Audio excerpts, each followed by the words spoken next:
제가 요즘 감사해야 하는 물건이 하나 있는데 그것은 체중계입니다. 저희 집에 건강을 위해서 다이어트를 하시는 한 분이 계시는데요.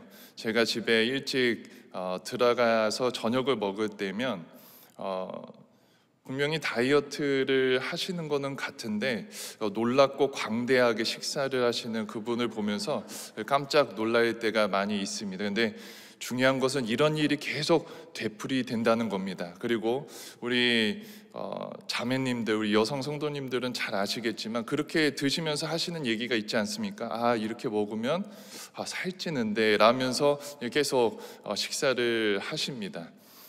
근데 저희 가정에 모세가 홍해를 가르는 것과 같은 역사가 그 다음 날에 일어납니다.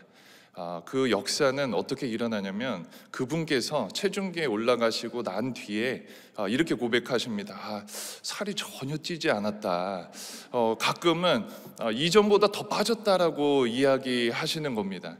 근데 그럴 때 보면서 가끔 그런 생각을 합니다. 역시 디지털은 믿지 못하는구나.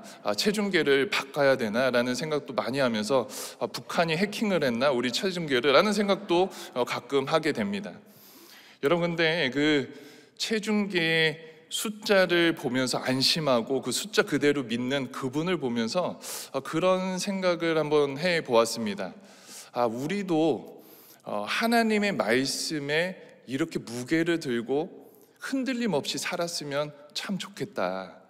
세상이 무엇이라 얘기하든 간에 정말 하나님의 말씀만을 가지고 우리가 이렇게 살아갔으면 흔들림 없이 오직 주님의 말씀에 순종하고 따라가며 살면 좋겠다라는 생각을 해보았습니다. 사랑하는 여러분, 하나님의 말씀만이 우리들의 힘과 소망이요 우리들의 유일한 우리들의 길잡이가 되심을 여러분 믿으시길 소원합니다. 여러분, 창세기는 50장으로 구성되어 있습니다. 그 중에 요셉의 이야기는 37장부터 마지막 50장까지 14장으로 구성되어 있고 그 중에는 참 많은 에피소드 이야기들이 나오게 됩니다. 근데 오늘은 그 중에 두 가지 이야기를 통해서 하나님께서 어떻게 신실하게 요셉을 지키신 것처럼 우리의 삶을 지키시는지를 한번 같이 나누고자 합니다. 먼저는 유다의 이야기를 한번 하려고 합니다. 여러분 기억하시는지 모르겠지만 창세기 37장 요셉의 이야기는 야곱이 요셉에게만 채색 옷을 입히면서 시작됩니다. 그리고 요셉이 두 가지 꿈을 꿉니다. 요셉의 볕단에 형제들 볕단이 절하는 것이 첫 번째 꿈이었고, 두 번째 꿈은 해와 달과 11별이 요셉에게 절하는 꿈을 꾸게 됩니다. 형제들은 이 꿈을 듣고 요셉을 시기 질투하며 죽이려고 하죠. 그때 아버지가 요셉에게 형들을 한번 살펴보고 오너라 라고 이야기합니다. 그때 요셉이 형들을 보러 도단에 갔을 때 형들이 요셉을 발견한 뒤에 요셉을 죽이려고 합니다. 그때에 첫째 형이었던 르우벤이 형제들을 말리려 하지만 잠시 자리를 비운 사이에 형들이 이를 꾸미게 되죠. 그 중에서 창세기 37장 26절, 28절에 보면 유다가 이런 이야기를 합니다. 제가 대신 읽겠습니다. 유다가 자기 형제들에게 이르되 우리가 우리 동생을 죽이고 그의 피를 덮어둔 줄 무엇이 유익할까? 자, 그를 이스마엘 사람들에게 팔고 그에게 우리 손을 대지 말자. 그는 우리의 동생이요 우리의 혈육이니라 하매 그의 형제들이 청종하였더라. 그때 미디안 사람 상인들이 지나가고 있는지라 형들이 요셉을 구덩이에서 끌어올리고 은 20에 그를 이스마엘 사람들에게 팔매 그 상인들이 요셉을 데리고 애굽에 갔더라 라고 유다가 고백합니다. 여러분, 얼핏 듣기에는 굉장히 좋은 이야기 같습니다. 하지만 유다는 지금 무슨 얘기를 하고 있냐면 형들을 선동하고 설득하고 있는 겁니다. 야, 우리의 손에 피 묻히지 말고 팔아버리자. 우리가 괜히 수고하지 말고 그냥 팔아버려서 요셉을 치워버리자라고 선동하고 있는 겁니다. 어쩌면 요셉은 이 유다의 선동 때문에 이스마엘 상인들에게 팔려갔을지도 모릅니다. 여러분, 이렇게 팔려간 내용이 37장의 내용이고, 여러분 37장 그리고 38장, 39장이 있는데, 여러분 37장은 방금 내용이고 39장은 보디발 장군의 집에서 내용인데, 38장이 조금은 불편한 이야기가 나옵니다. 여러분 38장은 유다가 자기 며느리와 부적절한 관계를 만드는 그런 내용이 일어나는데, 여러분 이 이야기를 통해서 저는 유다를 한번 조금 살펴보기를 원합니다. 38장에 이렇게 시작합니다. 38장 1절에서 2절입니다. 그 후에 유다가 자기 형제들로부터 떠나 내려가서 아둘람 사람 히라와 가까이 하니라. 유다가 거기서 가나안 사람 수아라 하는 자의 딸을 보고 그를 데리고 동침하니라고 이야기합니다. 여러분, 그 후라고 설명되어 있는데 그 후는 언제입니까? 요셉이 팔려간 뒤를 이야기하고 있습니다. 근데 그때 유다가 아둘람 사람 히라와 친하게 지냈다라고 얘기합니다. 아둘람 사람, 이방인과 함께 친하게 지냈다라는 이야기를 하고 있죠. 그리고 가나안 사람과 결혼했다라고 설명하고 있습니다. 근데 여러분 창세기 24장 28장을 보면, 여러분 아브라함이 이삭에게도 그렇고 이삭도 야곱에게도 그렇고 가나안 사람과 결혼하지 말라고 합니다. 왜냐하면 혈통이 섞이지 않게 하기 위해서 다른 이방인들과 결혼하지 말라고 했지만, 유다는 지금 누구와 결혼했습니까? 가나안 사람과 결혼했다라는 겁니다. 여러분, 그리고 나서 유다가 가나안 사람을 통해서 3명의 자녀를 낳는데 엘, 오난, 셀라라는 3명의 자녀를 낳습니다. 여러분, 첫째 아들 엘은 다말이라는 여인과 결혼을 하게 되죠. 근데 창세기 38장 7절에 보면은 이렇게 고백합니다. 첫째 아들이 하나님 앞에서 악을 행하여 엘을 하나님께서 치셨다라고 얘기합니다. 근데 여러분, 당시에는 수대 계승을 했습니다. 무슨 말입니까? 한 가정을 이루었는데 만약에 그 가정에 자녀가 없이 그 남편이 죽었으면은 그 아래 형제에게 그 아내가 결혼을 하여 대를 이으는 수대 계승을 했다라는 겁니다. 근데 이 두 번째 아들이 수대 계승을 하기를 거부합니다. 38장 10절에 그래서 하나님 보기에 악하여서 둘째 아들도 치십니다. 근데 셋째 아들이 장성할 때까지 기다리지만 유다가 셋째 아들을 다말에게 주지 않습니다. 아마 첫째 아들, 둘째 아들이 죽는 것을 보면서 조금 이상하게 여겨서 그가 셋째 아들이 장성했는데도 불구하고 다말에게 주지 않았던 것 같습니다. 여러분, 이런 가정, 계속 아들이 죽어나는 이 가정의 상황 가운데 조금 더 어려운 상황이 생기는데 유다의 아내가 죽게 됩니다. 여러분, 이 아내가 죽게 된 슬픔을 유다는 어떻게 해소했냐면 세속적인 방법으로, 여러분 38장에 보면은 양털을 깎는 시기라, 양털을 깎는 자에게 갔더라 라는 표현이 있는데, 양털을 깎았다라는 것은 1년에 한 번 잔치날, 축제의 날입니다. 즉 유다가 자기 아내의 죽음을 여러분 세속적인 방법으로 풀려고 했다라는 것입니다. 여러분, 그때 유다가 자기 며느리 다말을 보면서 몸을 파는 자로 생각하고 하룻밤을 지내려고 합니다. 여러분, 그때 유다가 약속을 합니다. 내가 염소 새끼 한 마리를 줄 테니 하룻밤을 지내자. 근데 다말이 그렇게 고백한 겁니다. 그거 말고 그것을 줄 때까지 나에게 담보물을 주라. 당신이 갖고 있는 도장 끈 지팡이를 나한테 지금 달라라고 이야기합니다. 그래서 유다가 그것을 담보물로 주고 하룻밤을 보내게 됩니다. 여러분, 그 다음날 유다가 자신의 담보물을 찾으려고 염소 새끼를 친구 히라의 편에서 그곳에 다시 찾아오라고 얘기하지만 그곳 사람들이 이렇게 얘기하는 겁니다. 그곳에는 몸을 파는 사람이 없다라고 이야기합니다. 이 소식을 듣고 다시 돌아온 히라에게 그 얘기를 듣고 나서 조금 유다가 다시 찾거나 어떤 상황을 만들어서 회복했으면 좋겠는데, 여러분 그 상황을 모면하려고 그냥 없었던 일처럼 이야기를 하게 됩니다. 여러분 3달이 지난 후 유다에게 다말이 자기 며느리가 임신했다라는 소식을 듣게 됩니다. 그래서 유다는 이 다말을 불사지르려고 다말에게 갔지만 다말이 유다에게 유다가 자신의 담보물로 맡겼던 도장 끝 지팡이를 보여주면서 자신의 자녀임을 깨닫고 쌍둥이 자녀를 낳게 되는 것이 창세기 38장의 내용입니다. 여러분, 그리고 39장은 다시 요셉의 이야기로 아까 나온다고 얘기했죠. 어떤 내용입니까? 여러분, 요셉이 보디발 장군의 집에 팔려가서 가정의 총무가 되고 그곳에서 보디발 장군의 아내와 에피소드가 있은 후에 왕의 죄수를 가든 감옥에 다시 갇히게 됩니다. 여러분 40장은 어떤 이야기가 납니까? 40장에는 다시 보디발 장군의 감옥에서 왕의 술 맡은 관원장과 떡 맡은 관원장을 만나게 됩니다. 그들이 꿈을 꾸는데 요셉이 그들의 꿈을 해석하죠. 떡 맡은 관원장은 바로 죽게 될 것이고 술 맡은 관원장은 다시 복귀할 텐데, 복귀하면 자신을 기억해달라고 이야기하지만 여러분 요셉은 2년 동안 잊혀지고 맙니다.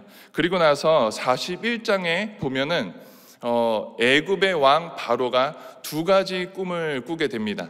여러분 기억하시는지 모르겠지만 2가지 꿈은 살찐 염소를 마른 염소가 잡아먹게 되죠. 몇 마리였습니까? 7마리 7마리씩입니다. 여러분, 그리고 좋은 이삭 7개를 마른 이삭 7이 잡아먹는 꿈을 꾸게 됩니다.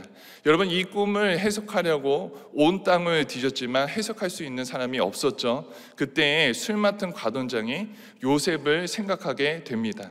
그래서 요셉이 애굽 왕 바로의 꿈을 해석하게 되죠. 앞으로 7년의 풍년이 있은 후에 7년의 흉년이 있을 텐데 왕은 그것을 대비하라고 말합니다. 이 얘기를 들은 왕은 하나님께서 알려주셨으니 당신이 애굽의 총리가 되라고 이야기하고 애굽의 총리가 된 모습이 41장의 내용입니다. 여러분, 여기까지의 요셉 이야기가 있은 후에 42장과 44장에 요셉은 다시 형들을 만나게 되는 장면이 이루어지는데요.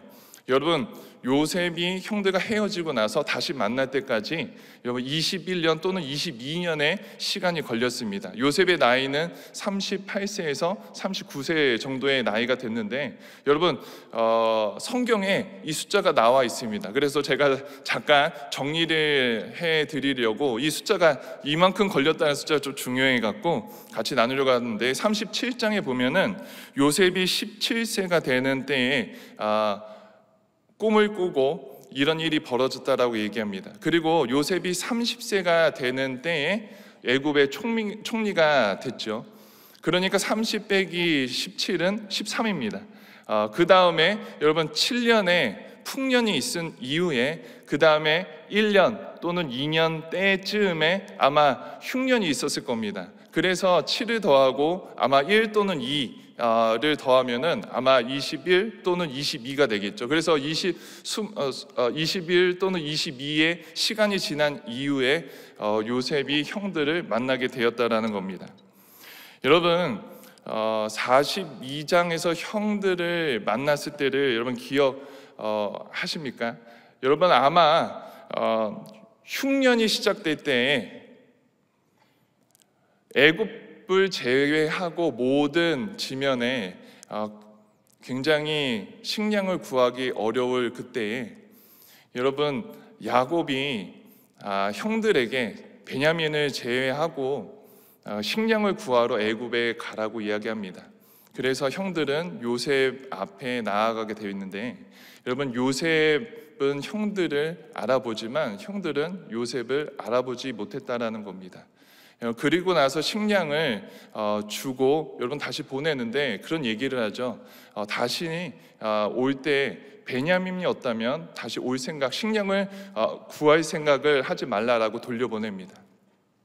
여러분, 43장에 보면은 형들이 식량을 가지고 다시 갔는데도 불구하고 43장의 시작은 기근이 더 심해졌더라라는 표현을 통해서 다시 요셉 앞에 갈 수밖에 없는 상황으로 하나님께서 만드십니다. 야곱은 형들에게 식량을 다시 가져오라라고 이야기하지만 형들은 그렇게 아버지한테 얘기하죠. 요셉이 베냐민이 없으면 다시 오지 못하게 했으니 베냐민을 데리고 가야 된다라고 얘기하지만 야곱은 형들에게 너희가 내가 사랑했던 아들 요셉을 죽게 했는데 또 사랑하는 아들 베냐민도 잃게 만들려고 하느냐라고 이야기합니다. 그리고 나서 오히려 형들에게 왜 베냐민이 있다라는 이야기를 해서 이런 상황을 만들었냐라고 나무라게 됩니다. 여러분, 그때 유다가 이런 고백을 합니다. 43장 9절에 이렇게 고백합니다. 내가 그를 위하여 담보가 되리오니 아버지께서 내 손에서 그를 찾으소서. 내가 만일 그를 아버지께 데려다가 아버지 앞에 두지 아니하면 내가 영원히 죄를 지리이다 라고 고백합니다. 야곱에게 유다가 내가 베냐민 대신 담보가 될 테니 보내달라는 이야기를 합니다. 이 이야기 끝에 형들은 베냐민을 데리고 요셉에게 나아갑니다. 또 요셉은 이런 형제들을 보고 다시 식량을 가지고 보내려고 했는데, 여러분 두 번째 만남 때 어떤 에피소드가 있는지 여러분 기억하십니까? 여러분, 베냐민의 자루에 은잔을 숨기게 됩니다. 여러분, 아마 요셉은 변화된 형들의 모습이 진짜였는지 확인하기 위해서 그 은잔을 숨겼던 것 같습니다. 그때 형들이 은잔을 훔쳤다라고 얘기했을 때 우리는 그런 사람 아니다, 우리는 하나님을 모시는 사람인데 우리는 그런 일을 하지 않는다, 만약에 우리 자루에서 은잔이 발견되면 그 사람이 죽을 것이다 라는 이야기를 합니다. 그때 베냐민의 자루에서 은잔이 발견되죠. 여러분, 그때 다시 형들 베냐민 다 요셉 앞에 나와서 베냐민이 죽게 되는 위험에 처했을 때 유다가 다시 한번 이런 이야기를 합니다. 창세기 44장 30절에서 32절입니다. 아버지의 생명과 아이의 생명이 서로 하나로 묶여 있거늘 이에 내가 주의 종 우리 아버지에게 돌아갈 때에 아이가 우리와 함께 가지 아니하면 아버지가 아이의 없음을 보고 죽으리니 이와 같이 되면 종들이 주의 종 우리 아버지가 흰 머리로 슬퍼하며 수월로 내려가게 함이니이다. 주의 종이 내 아버지에게 아이를 담보하기를 내가 이를 아버지께로 데리고 돌아오지 아니하면 영영이 아버지께 죄짐을 지리이다 하였사오니 라고 고백합니다. 여러분, 이 고백을 하는 유다는 어쩌면 20년 전에 요셉과 함께 지냈던 그 상황과 동일한 상황이었을지도 모릅니다. 여러분, 무슨 말이냐면은 여러분, 아버지 야곱이 정말 요셉을 편애하고 요셉만 사랑했던 그런 모습을 보며 유다는 질투하고 여러분 시기하면서 오히려 요셉을 죽이려 했고 팔아버렸습니다. 하지만 이런 동일한 상황, 20년 이후에 아버지가 베냐민만 사랑하는 이 동일한 상황에서 유다는 지금 오히려 요셉 대신 베냐민을 보면서 내가 그를 대신해서 목숨으로 바꾸겠다, 내가 담보가 되겠다라고 고백하고 있다라는 겁니다. 사랑하는 여러분, 하나님께서는 이 20여 년 동안에 요셉만 신실하게 붙드시고 인도하신 것이 아니라 요셉의 형들도 만지시고 빚으셨다라는 겁니다. 여러분, 20년 전에 사랑받는 요셉을 보며 시기 질투하고, 여러분 38장에 여러분 기억하시겠지만, 여러분 세상에서 허랑방탕하게 살며 자신의 욕정과 욕망을 마음껏 풀었던 유다가 이제는 예수 그리스도의 성품을 닮은 여러분 그런 모습으로 변화되어 지금은 베냐민 대신 자신의 목숨을 담보하는 여러분 삶으로, 그런 모습으로 변화되었다라는 겁니다. 사랑하는 여러분, 유다를 변화시킨 그 하나님의 손길이 지금 저와 여러분들도 변화시키고 계심을 믿으시길 소원합니다. 여러분, 가끔 그런 사람들이 계시지 않습니까? 주님이 다시 오셔도 저 사람 변화되지 않을 거야 라는 사람 있지 않으십니까? 여러분, 근데 여러분 그런 가족, 여러분 그런 친구, 직장 동료, 여러분 그런 사람들에게도 여러분 포기하지 말고 계속해서 하나님의 마음을 품고 여러분 기도하시길 소원합니다. 유다를 변화시키신 그 하나님께서 여러분 반드시 그 사람도 변화시켜 주실 것을 여러분 믿으시길 소원합니다. 여러분 하나님의 능력의 손으로 여러분 못하실 것이 없으십니다. 여러분 변화의 능력이자 주체가 되시는 하나님을 믿고 신뢰하는 마음으로 주님 앞에 나아갈 수 있는 저와 여러분 되시길 주의 이름으로 축원합니다. 여러분 두 번째 이야기는 여러분 요셉의 마지막 이야기입니다. 여러분 오늘 같이 읽었던 본문 창세기 50장에서는 요셉의 마지막을 설명하면서 우리가 어떤 마음으로 이 세상을 살아야 할지를 설명하고 있습니다. 여러분 아버지 야곱이 죽자 형들은 요셉을 두려워하고 떨게 됩니다. 그러면서 요셉에게 그런 이야기를 합니다. 아버지가 죽으시기 전에 우리들을 용서해 주라고 이야기했다라고 고백하는데, 창세기 50장 15절에서 18절을 우리 한번 같이 읽겠습니다. 이렇게 고백합니다. 같이 읽겠습니다. 시작. 요셉의 형제들이 그들의 아버지가 죽었음을 보고 말하되 요셉이 혹시 우리를 미워하여 우리가 그에게 행한 모든 악을 다 요셉에게 말을 전하여 이르되 당신의 아버지가 돌아가시기 전에 명령하여 이르기를 너희는 이같이 요셉에게 이르라 내 형들이 내게 악을 행할지라도 이제 바라건대 그들의 허물과 죄를 용서하라 하셨나이다. 당신 아버지의 하나님의 종들인 우리 죄를 이제 용서하소서 하매 요셉이 그들이 그에게 하는 말을 들을 때에 울었더라. 그의 형이 또 친히 와서 요셉 앞에 엎드려 이르기를 우리는 당신의 종들이다. 여러분 이렇게 형들이 아버지가 돌아가신 이후에 요셉이 혹시 그 권력과 그 위치로 자신들이 해야 할까 이런 고백을 합니다. 이럴 때 요셉이 형들에게 대답하는데 아마 성경 구절 중 굉장히 유명한 구절이죠. 여러분 창세기 50장 19절에서 21절입니다. 같이 읽겠습니다. 시작. 요셉이 그들에게 이르되 두려워 마소서 내가 하나님을 대신하리이까 당신들은 나를 해하려 하였으나 하나님은 그것을 선으로 바꾸사 오늘과 같이 많은 백성들의 생명을 구원하게 하시려 하셨나니. 여러분 요셉이 지금 무슨 말을 하고 있습니까? 여러분 자신이 하나님을 대신할 수 없다라는 이야기를 하고 있습니다. 여러분 쉽게 얘기하면 요셉 자신이 심판자이신 하나님을 대신할 수 없다라는 얘기를 하고 있습니다. 하나님께서는 하나님의 자녀들을 하나님의 방법대로 인도하셨는데 자신이 뭐라고 하나님께 이래라 저래라 할 수 없다라고 설명하고 있는 것입니다. 여러분 왠지 아십니까? 여러분 우리 하나님은 실수가 없으신 하나님이시기 때문입니다. 여러분 우리 하나님께서 그분의 자녀를 가장 최선의 방법으로 인도하시는 하나님이시기 때문입니다.